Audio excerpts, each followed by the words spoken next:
My fiancée demanded I pay rent in my own apartment, claiming it was her property as well. I handed her a legal lease and a 3-month deposit. She refused and caused problems, so I removed her from my home.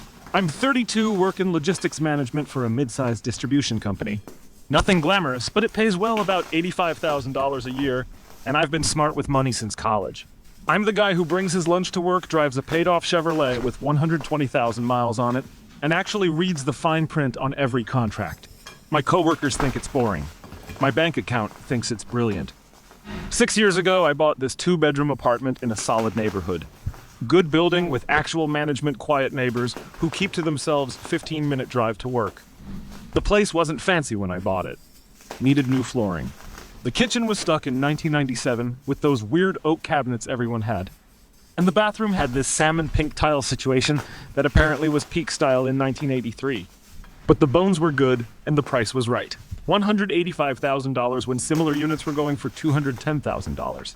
I spent the first year fixing it up myself. Ripped out the old carpet over one long weekend with my dad, put down laminate flooring throughout, gutted the kitchen over 3 weekends, installed new white shaker cabinets and granite countertops I got on sale at the building supply store. Even tackled that nightmare bathroom. Sledgehammered all that pink tile out myself and replaced it with modern white subway tiles. Learned basic plumbing through YouTube videos and sheer stubbornness. Replaced the toilet vanity everything. Made aggressive payments on the mortgage from day one. Every bonus, every tax refund, every bit of extra money went straight to principal. My friends were buying jet skis and taking trips to Cancun and leasing new trucks they couldn't afford. I was making double mortgage payments and eating ramen and chicken breast for dinner. They thought I was crazy.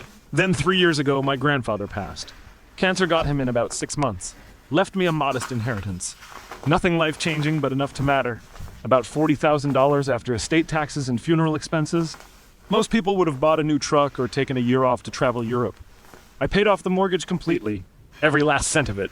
Walked into the bank with a cashier's check and handled it in person. The day I got that final payoff statement from the bank, I framed it. It's still hanging in my home office right above my desk. Zero balance. Property owned free and clear. No bank, no landlord, nobody but me on that deed. That feeling of complete ownership is hard to describe to people who haven't experienced it.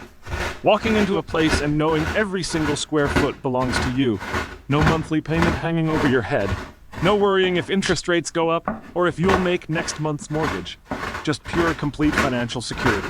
At 29 years old, I owned my home outright. That's not bragging. That's just facts. My fiancée Amy and I have been together for 2 years, engaged for 3 months. We met through mutual friends at a 4th of July cookout.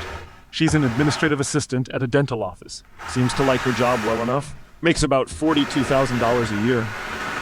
Nice girl, pretty. Got along great with my family from day one. Things moved at a reasonable pace. None of that rush into everything nonsense. She moved in about 14 months ago after we'd been dating for 10 months. The arrangement was straightforward and seemed fair to both of us at the time. I owned the place outright, so she didn't pay rent. Made absolutely no sense to charge my girlfriend rent when I had zero housing costs myself. Instead, she contributed to utilities and groceries. We split those costs roughly 60-40, since I make about 40% more than her. Water bill, electric, internet, food. She'd Venmo me her portion every month without me even having to ask. $400 to $500 monthly. Seemed perfectly reasonable to both of us. She brought her furniture into the spare bedroom, turned it into a little office space for herself. Had her desk from college, her bookshelf, some plants she was always fussing over. The rest of the apartment stayed mostly my style. Comfortable, practical, nothing fancy. She didn't push to redecorate everything with throw pillows and decorative nonsense, which I genuinely appreciated. A few touches here and there, new shower curtain, some wall art, couple of plants in the living room, but nothing drastic. Her clothes took up about half the closet in the master bedroom. Her toiletries lined one side of the bathroom counter with all those products women seem to need, normal cohabitation stuff. We had a routine that worked. I'd make coffee in the morning using my French press. She'd usually handle dinner a few nights a week, nothing fancy but decent. Weekends, we'd meal prep together, watch movies on the couch, visit her parents or mine. It was comfortable, stable, the kind of relationship that doesn't give you butterflies but doesn't give you headaches either.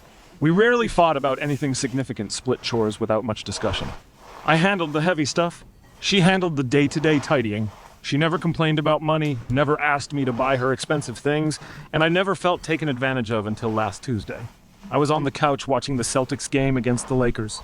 Close game back and forth all night, the kind that actually keeps you invested. Amy came home around 7:30. She'd been out getting coffee with her sister Rachel for about 2 hours. Rachel's one of those people who always has strong opinions about everyone else's life, but can't seem to keep her own together. Divorced twice by 35. Constantly job hopping between administrative positions that never work out. Always has some new crisis or drama.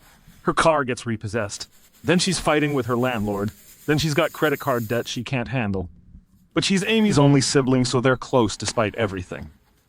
The second Amy walked in, I could tell something was brewing. She had that look. You know the exact one I'm talking about. The we need to talk face that makes every guy's stomach immediately drop. The face that says whatever is about to come out of her mouth has been rehearsed multiple times. She didn't say hi, didn't ask about my day or the game, just walked straight into the living room with purpose, sat down across from me in the armchair, and picked up the remote without asking, muted the TV. Game was tied 98-98 with 3 minutes left in the fourth quarter. She sat there just staring at me for a solid 10 seconds, hands folded neatly in her lap. That's when I knew this was serious. Amy's a fidgeter by nature, always playing with her phone, twirling her hair around her finger, adjusting her clothes, tapping her foot. When she goes completely still like that, something big is coming. I've been thinking about our living situation, she started. Voice calm, measured, definitely rehearsed. I waited. Nothing good ever follows that sentence in a relationship. This is my home too. I've been living here for over a year now. I have rights. I genuinely didn't understand what she was getting at. We'd never had problems with the living arrangement before. Never fought about space or house rules or anything like that. Rights to what? To this apartment, to equity, to security.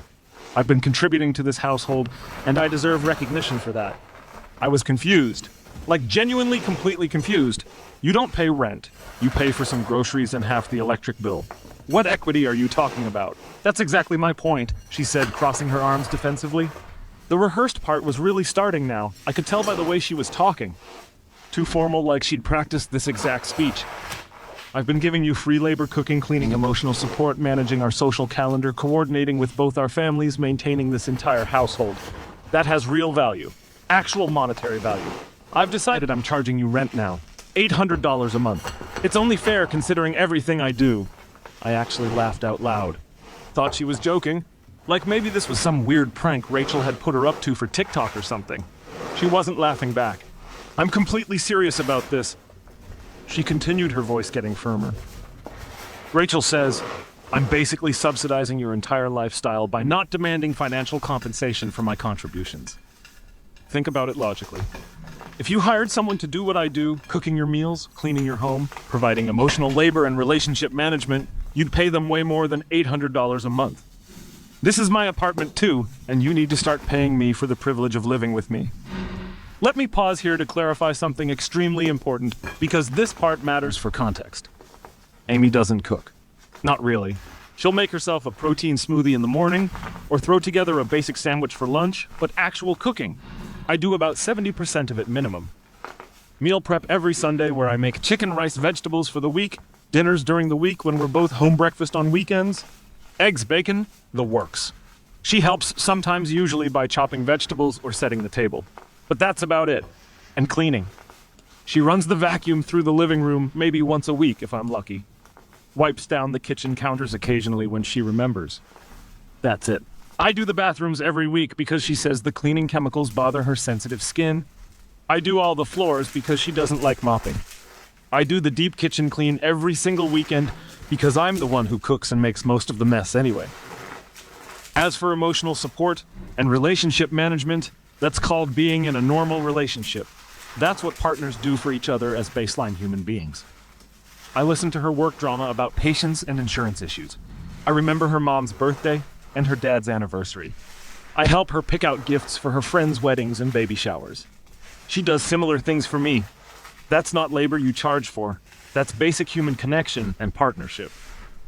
Let me get this completely straight, I said slowly, making sure I understood exactly what she was saying. You want me to pay you $800 a month to live in my own apartment, the apartment I personally own, that I paid off 3 full years before I ever even met you. It's our apartment now. I live here full time. I have established tenant rights at this point. And yes, you should absolutely be compensating me financially.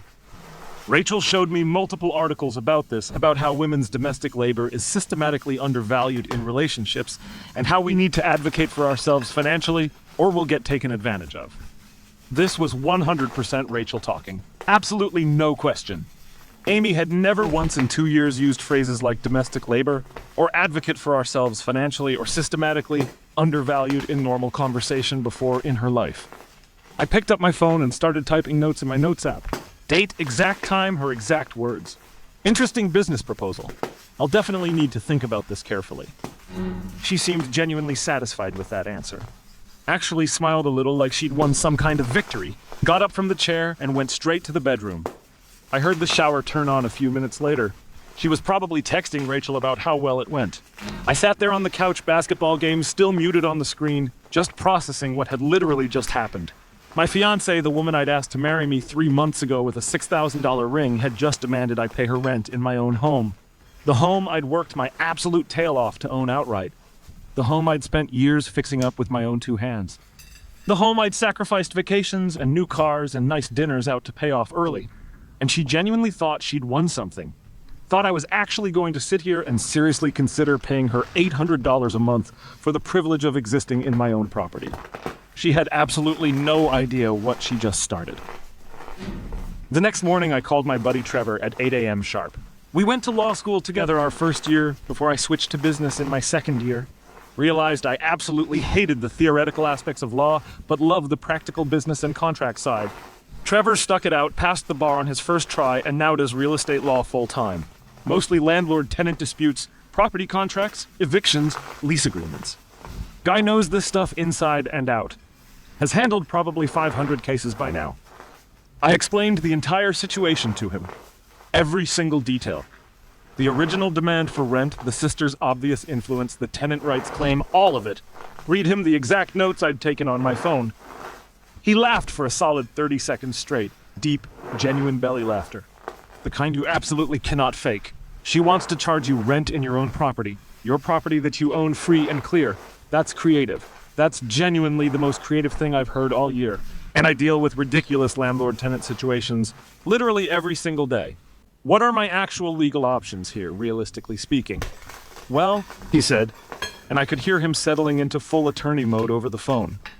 Legally speaking, she's what we call a tenant at will in this state. No formal written lease, no specified term, no signed agreement. She's essentially living there at your complete discretion. But because she's been living there for over a year, and presumably has some mail going to that address, she does technically have very basic tenant rights under state law. So I can't just change the locks tomorrow and put all her stuff on the curb. Correct. That would be an illegal eviction. And she could absolutely sue you for damages and likely win. But here's the beautiful thing about this situation.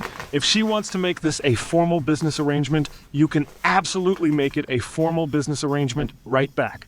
Meaning, what exactly? Meaning you can draw up an actual legitimate lease agreement. Market rate rent, first month, last month, full security deposit. All the standard terms and conditions that come with a professional rental agreement. If she wants to play landlord-tenant games with you, she can play by the actual real landlord-tenant rules, the legitimate legal ones. Not, whatever, made-up TikTok nonsense. Her sister probably showed her on social media. I could feel a smile starting to creep across my face. And if she refuses to sign it, then you give her proper notice to vacate the premises. 30 days in most circumstances for tenants at will. If she still doesn't leave after proper notice, you file for formal eviction through the court system. With clear documentation of her refusing a reasonable lease offer and making completely unreasonable demands, you'd win that case pretty easily. Judges don't have any patience for people trying to game the system or make ridiculous demands. How much do I owe you for this consultation? Nothing at all. This is pure entertainment for me. I'm absolutely going to tell this story at the Bar Association meeting next month. Everyone's going to love it. Just keep me updated on how this situation develops. I had him draft a proper lease agreement that afternoon. Took him maybe 2.5 hours total. He sent me the first complete draft around 3:30 p.m. Standard professional residential lease agreement for a 2-bedroom apartment in our specific building. He pulled comparable listings from the other units currently on the market in our building. 2 units were listed at $3,400, one at $3,350. He priced mine conservatively at $3,200 to be completely fair and defensible. Standard 1-year lease term, first month's rent, due upon signing $3,200. Last month's rent due upon signing $3,200. Security deposit equal to 1 month's rent, $3,200. Total amount due at signing $9,600. Normal wear and tear clauses. Standard rules about modifications to the property without landlord approval. Guest policies and overnight visitor limits. Noise restrictions and quiet hours. Maintenance responsibilities clearly spelled out everything you'd expect in any professional lease agreement from a legitimate property management company. He even included specific detailed language about personal property. Tenant acknowledges that certain electronics furniture and personal items currently in the unit are the exclusive property of the landlord and are not included as part of this rental agreement. Tenant explicitly agrees not to remove, relocate, or otherwise interfere with any of landlord's clearly marked personal property. That clause was specifically for the PlayStation incident. I was pretty much certain was coming at some point. Trevor knows me way too well after all these years. This is absolutely beautiful, I told him over the phone after reviewing it. Genuinely perfect. I even added a specific clause about her sister. No guest may stay in the unit for more than 48 consecutive hours without explicit prior written approval from landlord, just in case Rachel decides to move in and cause problems. You're an evil genius. You know that. I prefer the term thorough attorney. Has a much better professional ring to it. I printed out 3 complete copies on premium paper. One for her to keep, one for my personal records, one for Trevor's files, put them in a proper manila envelope with all the required documentation and attachments. Then I called a professional process server to handle the delivery. Guy's name was Donald. Been doing process serving for over 20 years around the city. Sounded like he'd genuinely seen absolutely everything at this point. When I explained what exactly I needed served and the context, he actually chuckled. Your girlfriend actually tried to charge you rent in your own place. Fiancée, technically for now anyway. Ouch. Yeah, I can definitely serve this Friday evening if that timing works for you. I charge a flat $75 for standard service within city limits. That's absolutely perfect. 3 days later on Friday evening, everything was perfectly set up. I'd been playing it completely cool all week, acting normal, not bringing it up, letting Amy think I was actually seriously considering her ridiculous demand. She'd even started openly talking about how she was planning to spend her rent money, new clothes from Nordstrom, maybe a weekend trip to Miami with Rachel upgrading her iPhone to the newest model. I made absolutely sure to be conveniently using the bathroom when the doorbell rang at exactly 6:47 p.m.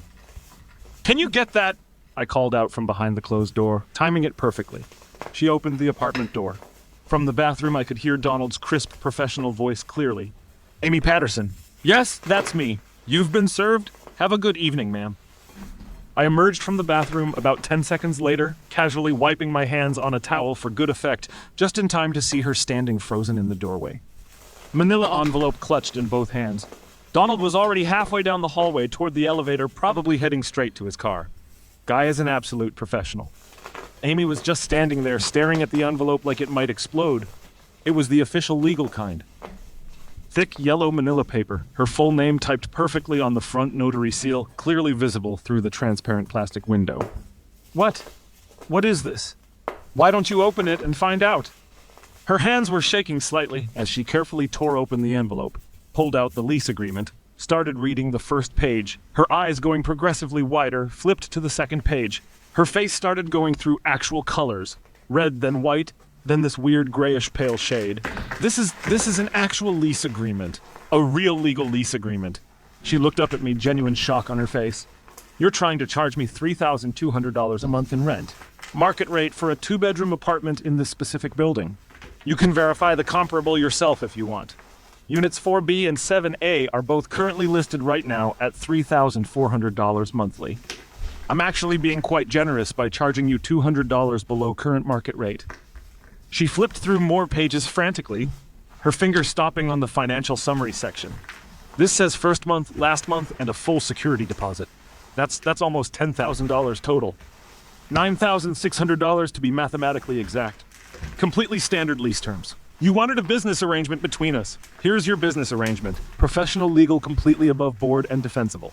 But I'm your fiancé, and apparently I'm your landlord now. Your exact words, not mine. You explicitly said this is your apartment too. and you wanted to establish clear financial terms for our living arrangement. Here they are all spelled out nice and clear in proper legal language. This is..." She was frantically scanning through the pages, clearly looking for some kind of loophole or mistake. "This is insane. You can't actually do this." "Actually, I absolutely can. My attorney drew up the entire thing this week. It's completely legal and enforceable. You have exactly 30 days to either sign the lease and provide the full deposit amount, or vacate the premises entirely. It's all explained in detail in section 2.3. If you want to read it vacate, you're literally kicking me out. I'm giving you a straightforward choice. You wanted to treat our home like a cold business transaction. Perfectly fine. Here's the transaction spelled out in legal terms. Sign it and pay or find somewhere else to live. Free market economics and all that. But we're supposed to get married in 8 months. I walked deliberately to the kitchen counter, took off my engagement ring, the one that perfectly matched hers, part of the matching set I'd saved up for 3 months to buy from a real jeweler. Just slid it slowly off my finger and set it down on the granite countertop. Made a distinct little clink sound in the silent apartment. Are we, though?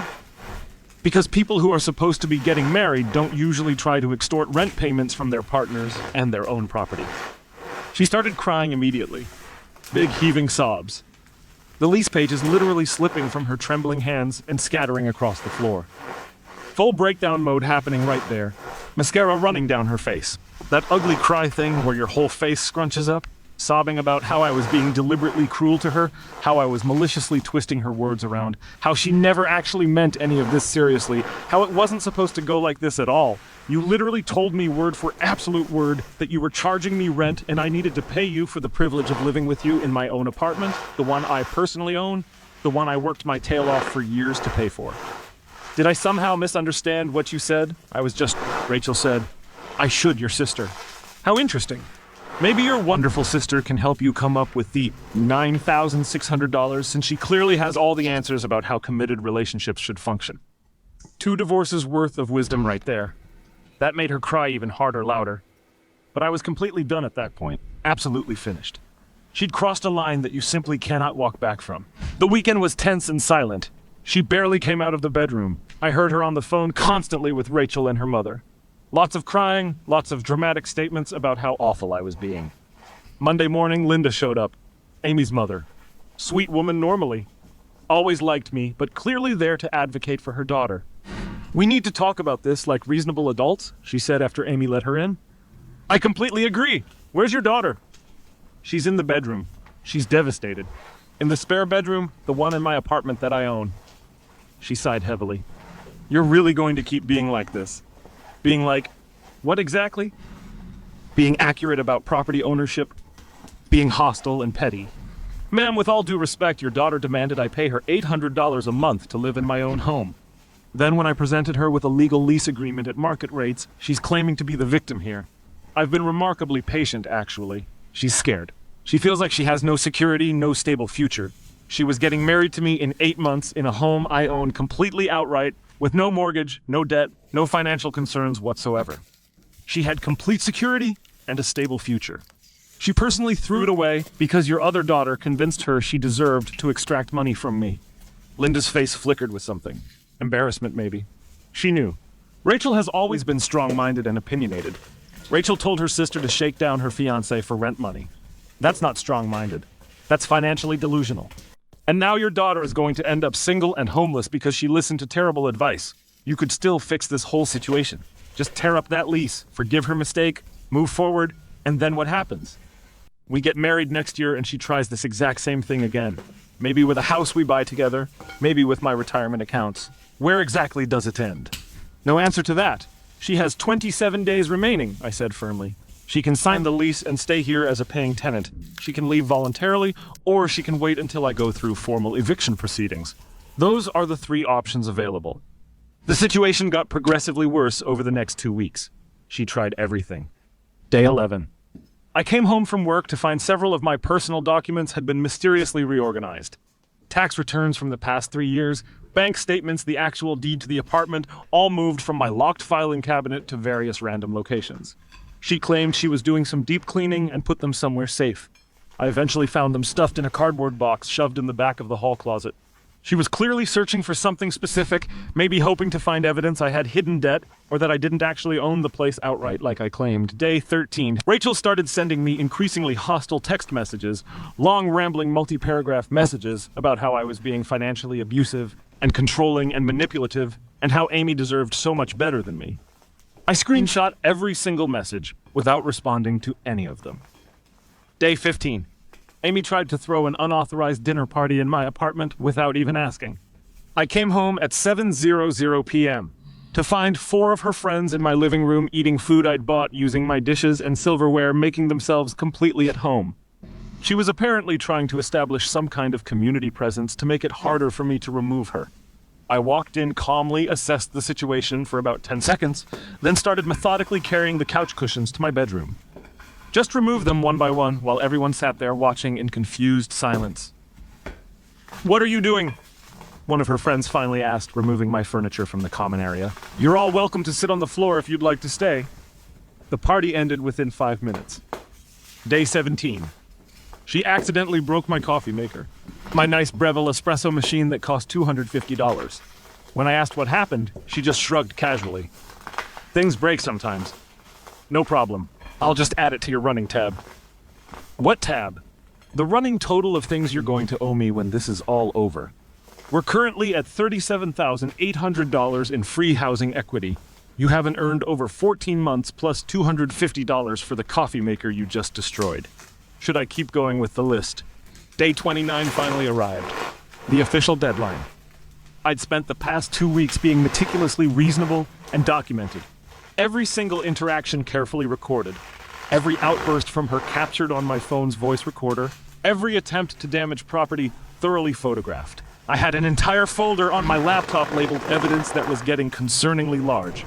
Over 200 photos and about 6 hours of audio. My attorney Trevor had filed the formal eviction notice on day 22, giving her the legally required 7-day notice to vacate, since she never had any formal lease and was therefore a tenant at will under state law. She could definitely fight it in court if she wanted, but she'd need to hire her own attorney and pay filing fees. And based on everything I'd thoroughly documented, she'd lose badly. The morning of day 29, I was eating my normal breakfast, scrambled eggs and toast, when she finally came out of the spare bedroom. She looked absolutely exhausted. Dark circles under both eyes, hair greasy and unwashed, wearing the same sweatpants she'd had on for 3 days. "I'm not leaving this apartment," she stated flatly. "I know you legally can't make me.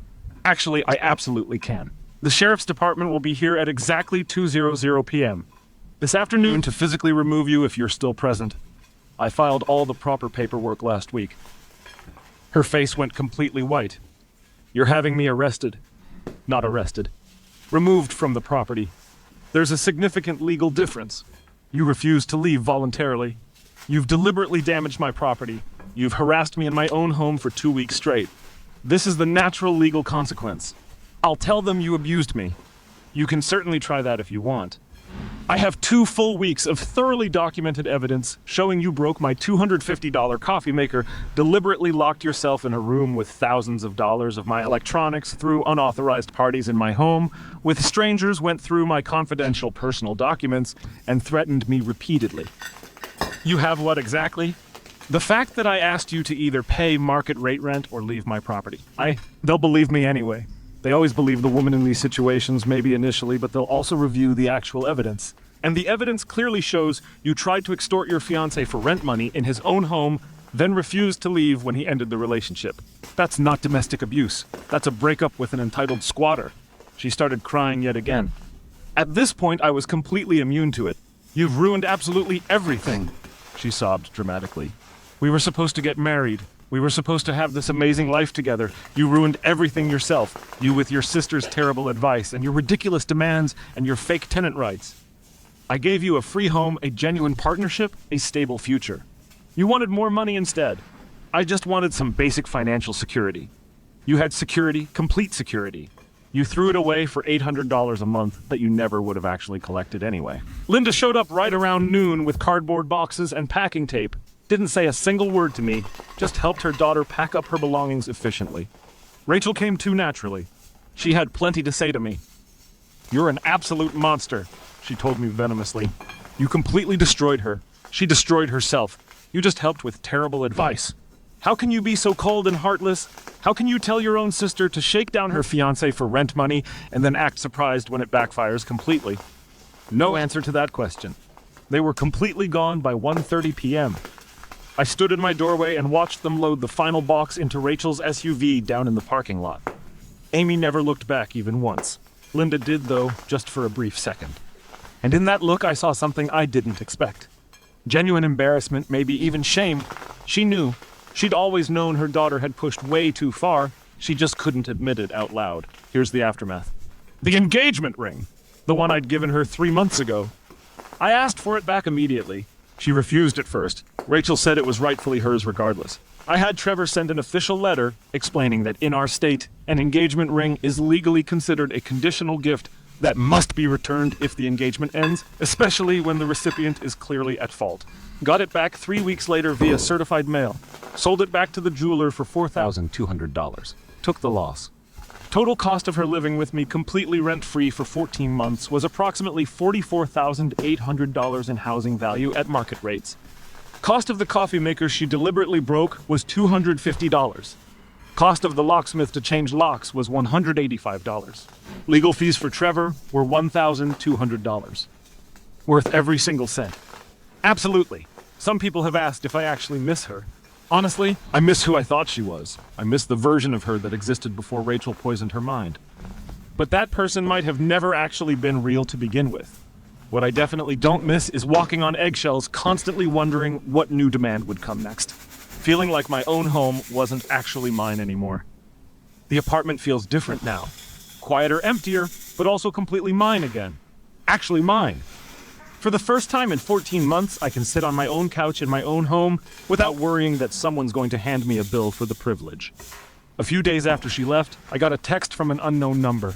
Turned out to be Rachel's current husband of all people. Hey man, just wanted to say I heard what happened between you two. My wife's been in my ear about the exact same stuff for years now. Charging me rent, demanding equity, all that nonsense. I told her if she ever actually tried it, I'd do exactly what you did. You absolutely did the right thing. I didn't respond to him, but I saved that message. Rachel's own husband apparently plotting his escape. Some patterns really are just universal.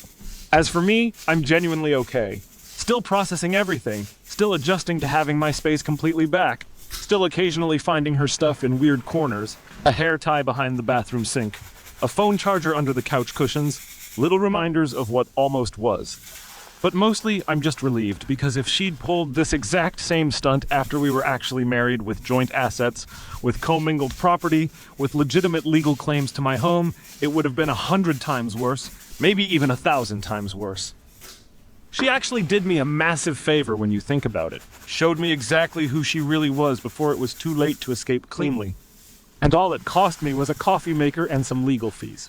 People in the comments are asking about the ring and what happened to it specifically. Here's the thing.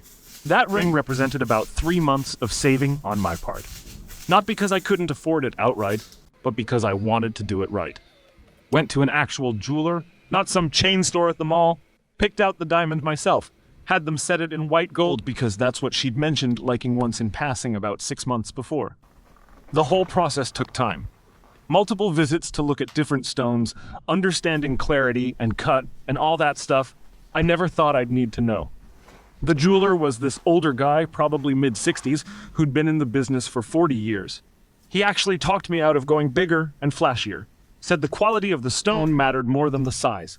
Taught me how to actually look at a diamond under magnification. Showed me the difference between a good cut and a mediocre one. When I finally picked it up, he put it in this nice wooden box with a small card that had care instructions. Told me congratulations. Said he could tell I'd really thought about it. Asked me how I was planning to propose. I told him I was thinking Christmas morning at her parents' house. He smiled. Said that sounded perfect. That her family being there would make it special. Wished me luck. Never got to do it that way. Proposed 3 months later at a normal dinner because she kept dropping hints that she was worried I wasn't serious about the relationship. Should have recognized that as a red flag right there. When I sold it back to him after everything went down, he recognized me immediately. Took one look at my face and didn't ask any questions. Just examined the ring, gave me a fair price, and shook my hand. Said he was sorry it didn't work out. Told me he'd seen it happen before more times than he'd like to count. That conversation stuck with me. This guy had been in the jewelry business for decades, had probably sold thousands of engagement rings, and he'd seen enough failed engagements to not even be surprised anymore. Just another occupational hazard of the job. My mom called last week. She'd heard through the grapevine, probably from Linda, they're in the same book club, about what happened. Expected her to be upset, to tell me I should have been more understanding, more willing to compromise. Instead, she said, "Good for you." Just like that. Said she'd always liked Amy fine, but had noticed some red flags at family dinners. The way she'd make little comments about money, about who paid for what, about keeping score. Said she'd been worried, but didn't want to say anything because I seemed happy. Told me my dad would be proud. He passed 5 years ago from a heart attack way too young at 58. But he'd always taught me to stand my ground, to not let people walk over me just to keep the peace. Mom said this was exactly the kind of situation where Dad would have told me to hold firm. That meant more than I expected it to. Having my mom's approval on this, knowing she saw through Amy's act, even when I was too close to see it clearly, myself, work's been better too.